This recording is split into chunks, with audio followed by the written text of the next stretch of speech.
This is Mindfulness with Richard Clarke. I focus on mindfulness meditation. Listen, reflect, and deeply meditate. I'm Richard. Welcome. Today, I will talk about something that Dr. Jill Taylor said. Your first job is to love each other. Mindfulness meditation, with its emphasis on presence and awareness, is a profound practice that can deeply enrich our understanding and practice of love. When we think about the phrase, your first job is to love each other, it's not just a directive, but an invitation to connect with ourselves and others at a deeper level. Through mindfulness, you can cultivate a love that is attentive, genuine, and transformative. Mindfulness meditation teaches you to stay present in the moment, which is essential for real love.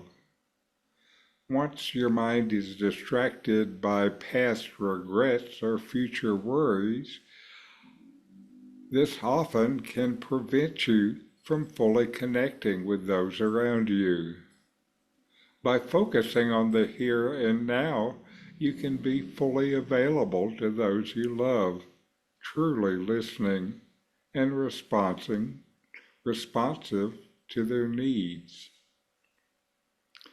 One of the key concepts of mindfulness is non-judgmental awareness. This means observing your thoughts and feelings without labeling them or yourself as good or bad. When applied to relationships, this principle encourages you to accept your loved ones as they are, without trying to change or control them. This acceptance is a fundamental aspect of love, fostering a place where everyone feels valued and understood. Mindfulness also promotes empathy and compassion. By being aware of your own experiences and emotions, you can better understand and relate to the feelings of others.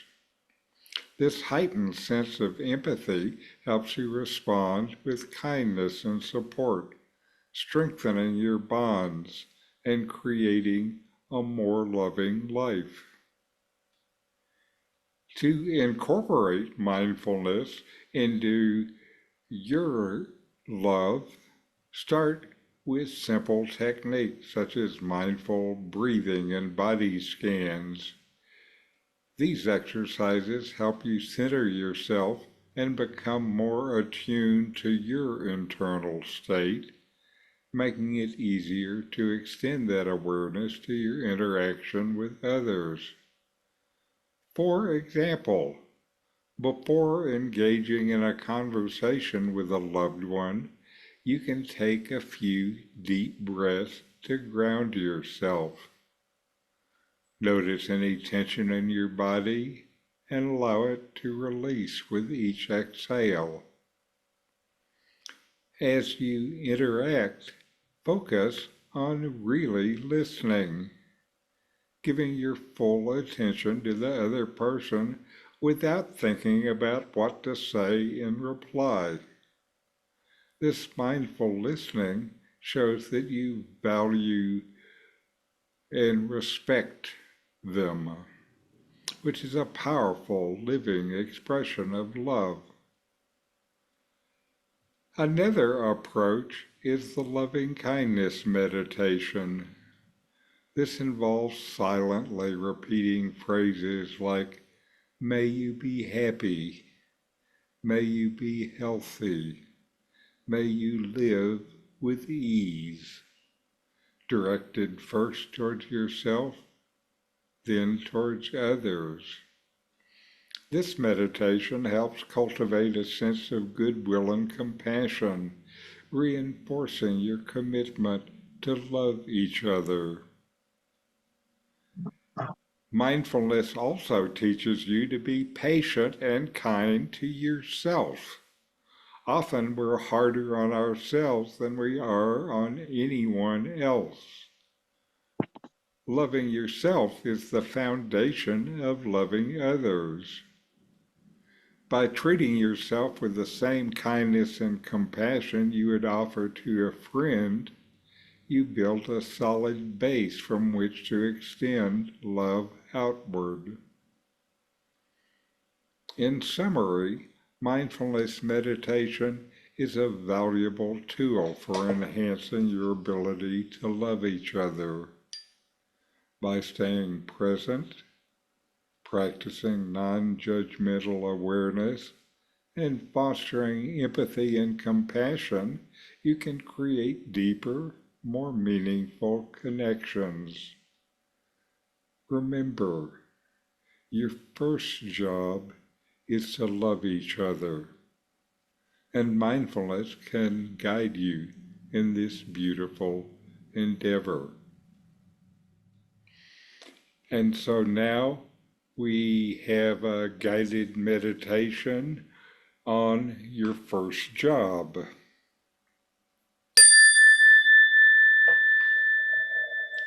Get comfortable and settle your body.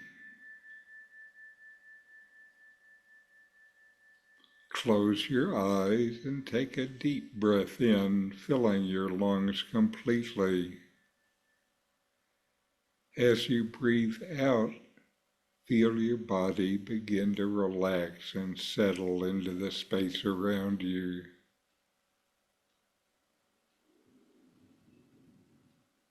Allow yourself to let go of any distractions and bring your full attention to this moment, here and now.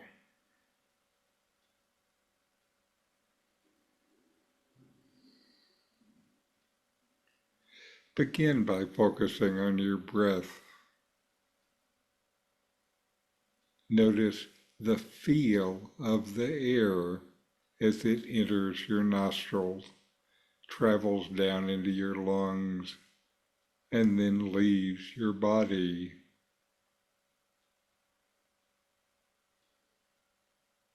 With each inhale, feel a sense of calm entering your being. With each exhale, release any tension or stress you may be holding on to. Let go.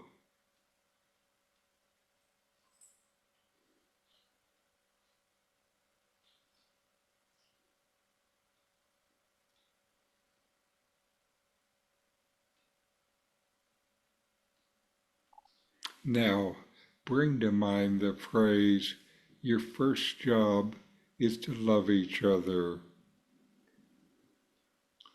Let these words resonate within you.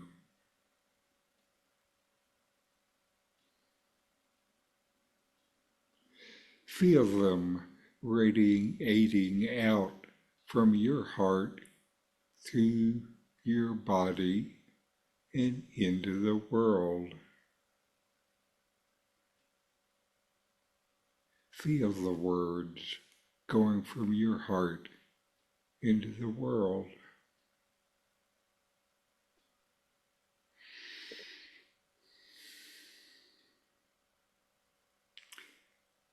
Imagine sending love to yourself first. Simply repeat, may I be happy. May I be healthy. May I live with ease. Feel the warmth and compassion of these words as you direct them inward. Maybe say it 3 times.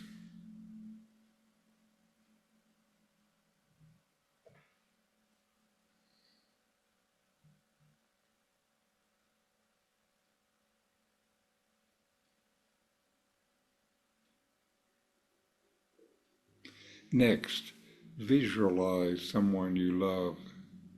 Picture them clearly in your mind's eye and repeat the loving kindness phrases. May you be happy. May you be healthy. May you live with ease.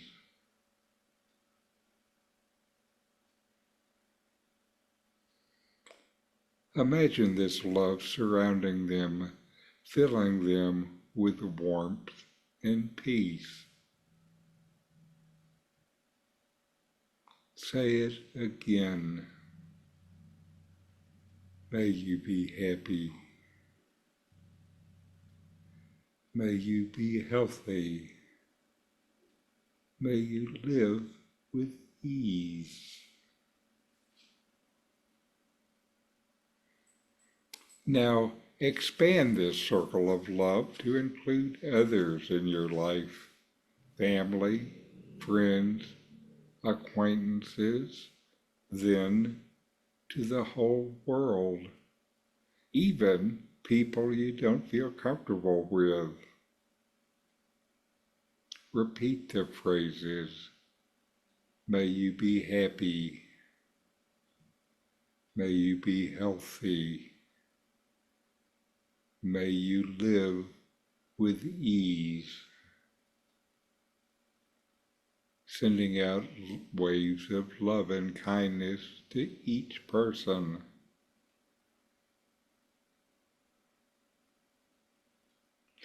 Expand outward. Include everyone, everything.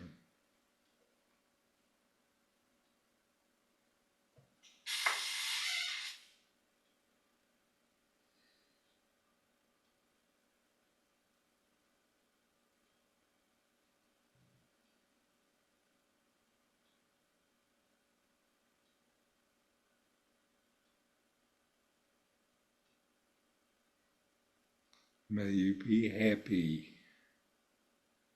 May you be healthy. May you live with ease.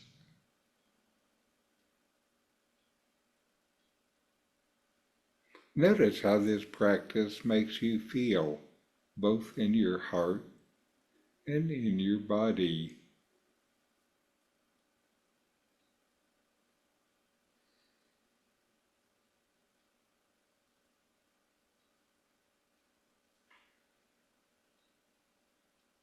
Now slowly bring your awareness back to your breath. Take a few more deep cleansing breaths, feeling gratitude for this moment of connection and love.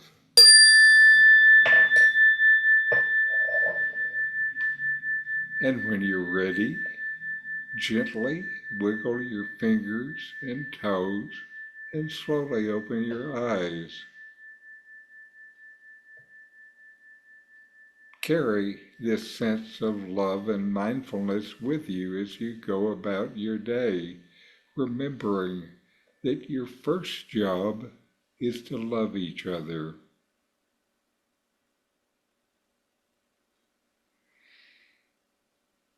Okay, Michael, how was your meditation in the last week? Regular and helpful. That's good. So it seems like you now have pretty well established a daily practice and you do it every morning. That is correct. Yes, I do. That's great. Good work. How about you, Joyce? Well, we traveled last week, which messes always with my meditation schedule. And then when we got back, we were sick, actually, like Carol. So I have done several times trying to meditate and finding myself falling asleep because, when you're not feeling well, when you relax yourself. So I guess that's a good thing about meditating, but also probably not as meditative as I would appreciate. Right. Well, it's a common problem, and that's why some people uh, meditate when they're bright and energetic instead of when they are worn out. But it certainly helps getting good sleep. True. And, they say that no practice is wasted.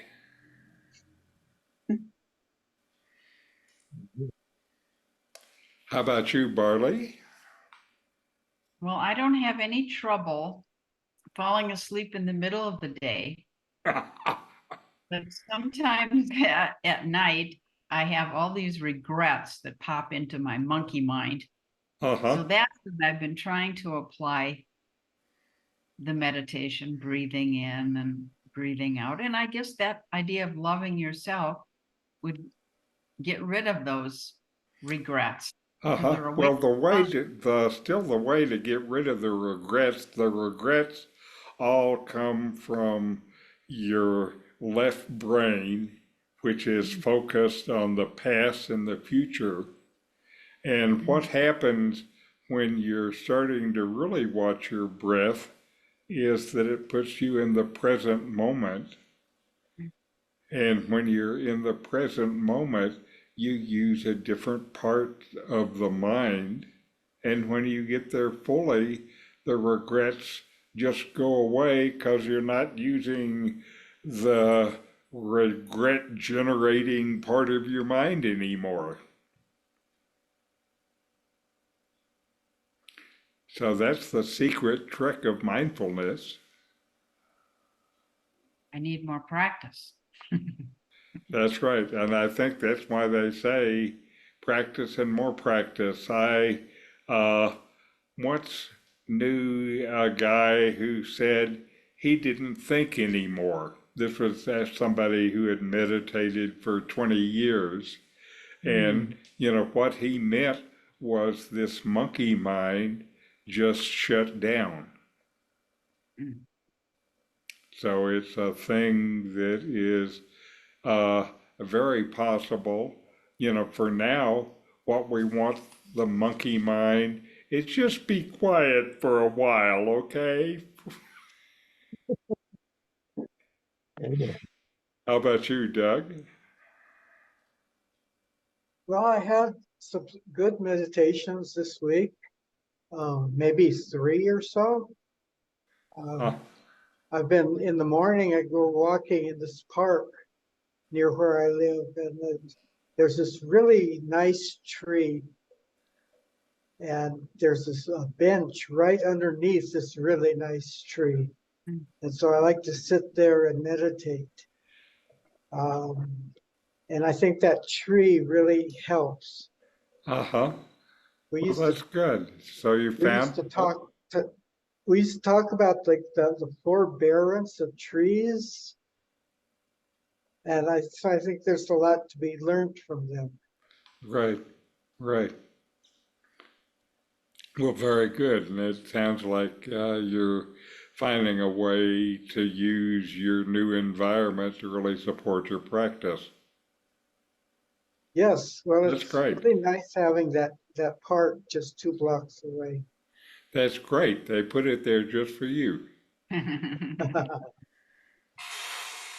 Okay. I'm so, actually, it factored in my decision to live in this neighborhood.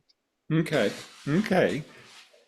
Well, certainly I live about a block away from Christiania Park in Chapala, and I love having the access to the park. That's a nice park. And I'm in it every morning, watching the lake rise and fall in the drought and the rain. Okay. Now we have a video, and this is a Zen story from the book Zen Flesh, Zen Bones. This story is If You Love, Love Openly.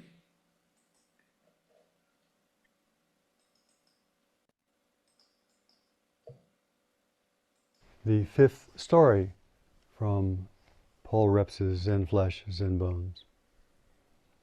It's entitled, If You Love, Love Openly. In a Zen monastery, traditionally they are segregated by gender, but any good teacher does their very best to accommodate students, especially if someone is an ardent student who really wants to understand their own nature, the nature of the world, and be of benefit. So, a famous Zen teacher had a monastery of monks, and in that monastery he allowed some women to be students also. So they would come to Dharma talks. Perhaps they even came to meals, I don't know. But they were all either ordained people, monks or nuns. And in those days, vows of celibacy were a part of the training for lots of reasons. Well, one of the women who was studying in this group was a very lovely person. She was wearing robes, her heads were shaved, but she radiated, she was a beautiful person. And people began thinking, fantasizing, imagining.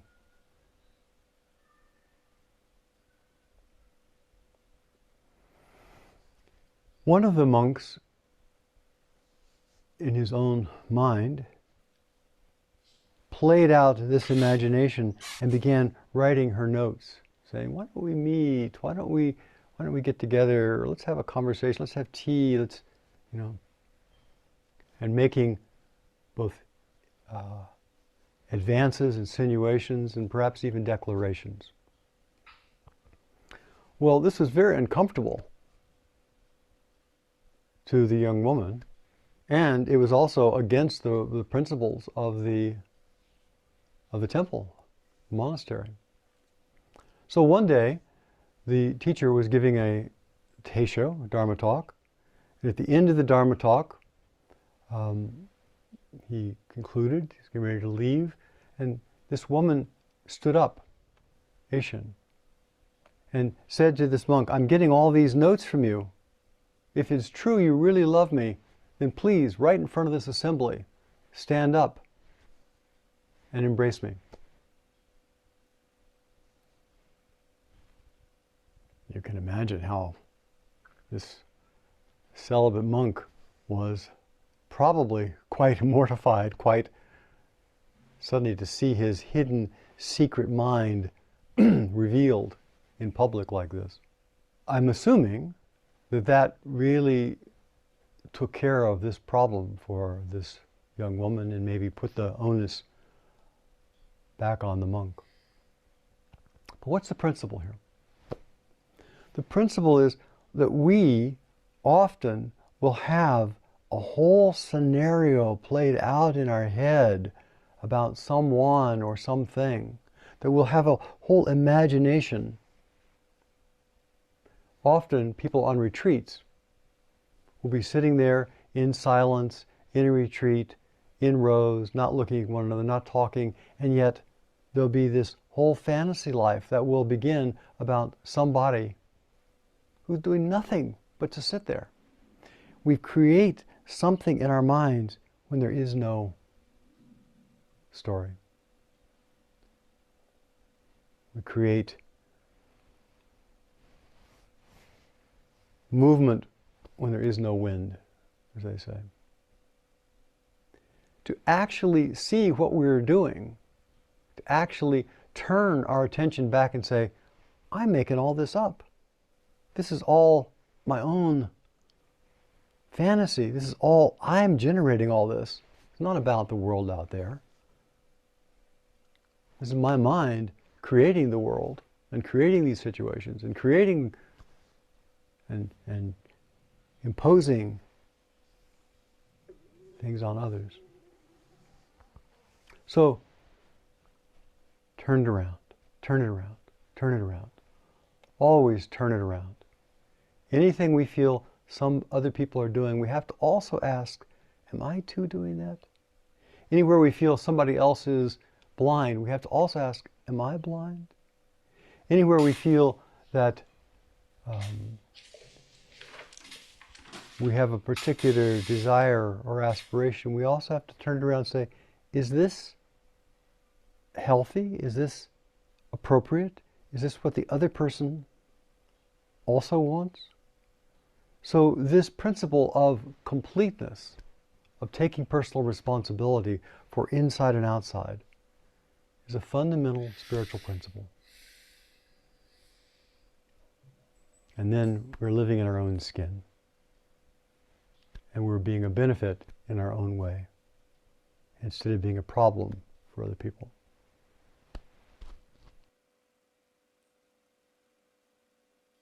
All The right. fifth story. And now let's take a few minutes to meditate. Mindfulness is present moment awareness, paying attention on purpose in the present moment, non-judgmentally. Fully receive whatever is experienced. Then let it go.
Just stay with the feel of your breath. This feel of your breath is always in the present moment.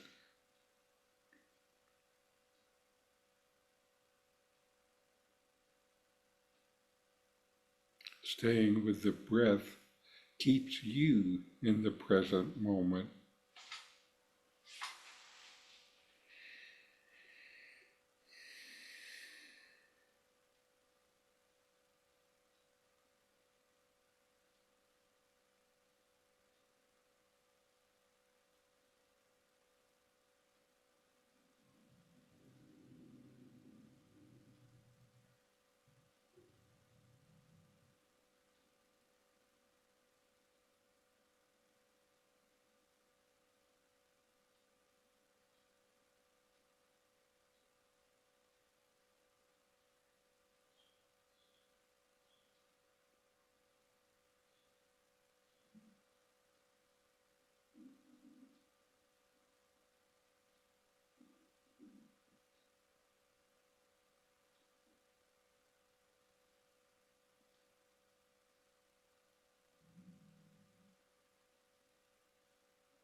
And now we'll close with a chant.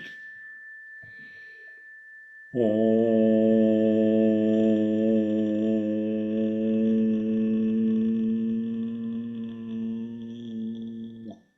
Shanti, Shanti, Shanti, Shanti. Shanti. Om. Peace, peace, peace.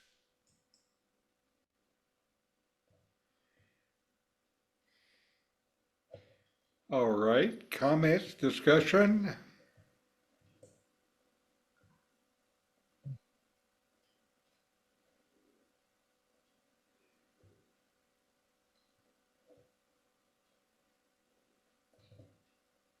It looks like something's there, Doug. I was thinking about being rather than doing, Yes. which is something that I was reading this afternoon and this has been on my mind ever since. Mm-hmm. And, being is pretty simple. Being, you don't need any equipment or anything for that. So true. But doing, that's the ego always wants to do something. Exactly, exactly. And it turns out this left brain that contains the past and the future and this linear thinking, and the monkey mind also contains that ego that makes us feel like we're this separate person that has to do something. Mhm. That's part of what happens with the meditation, and as you rest more in the right brain, then kind of naturally your sense of ego starts to get a little softer.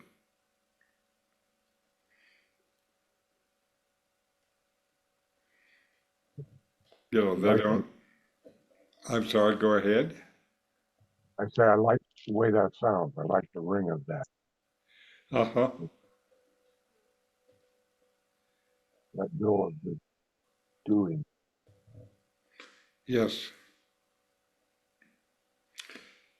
And the problem for many people with spiritual practice is uh, they don't have enough to do.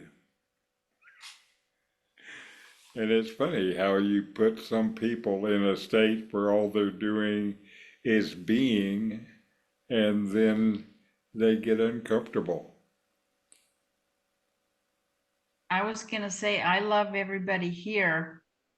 I think we all have a lot in common.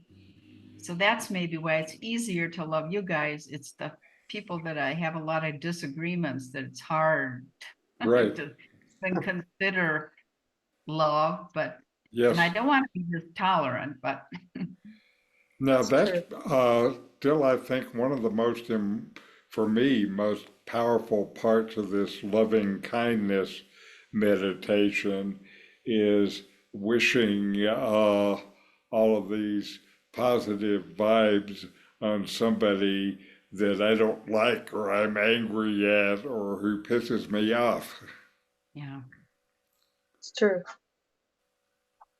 To me, that's a place where I feel like it is particularly useful, because sometimes when I've done it, this stuff that I'm holding on to just evaporates.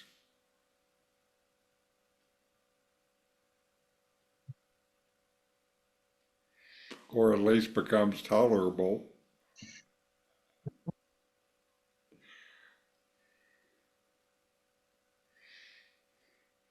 I have one boss who was uh, ran the company, the last company that I worked for, and he was the worst boss in the world that I ever had or experienced.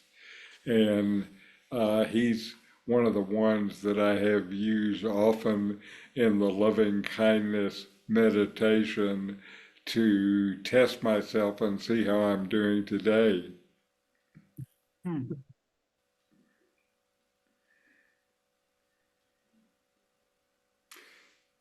And it turns out this feeling of loving and feeling connected are all parts of the right brain, which is what we're trying to use more of as we meditate.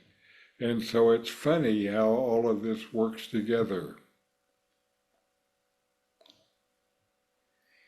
The right brain is characterized, the left brain is like this bit cruncher, sequential logic brain.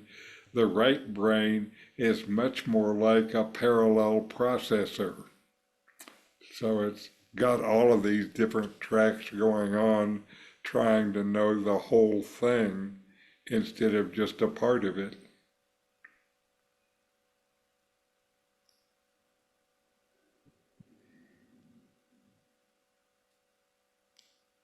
Well, okay, good to be with you again today, and have good meditation, and we'll see you next week. Thank you Thank very you. much. Thank you. You want deeper meditation, more peace, more happiness. Subscribe now to continue to find ways to get more from your meditation.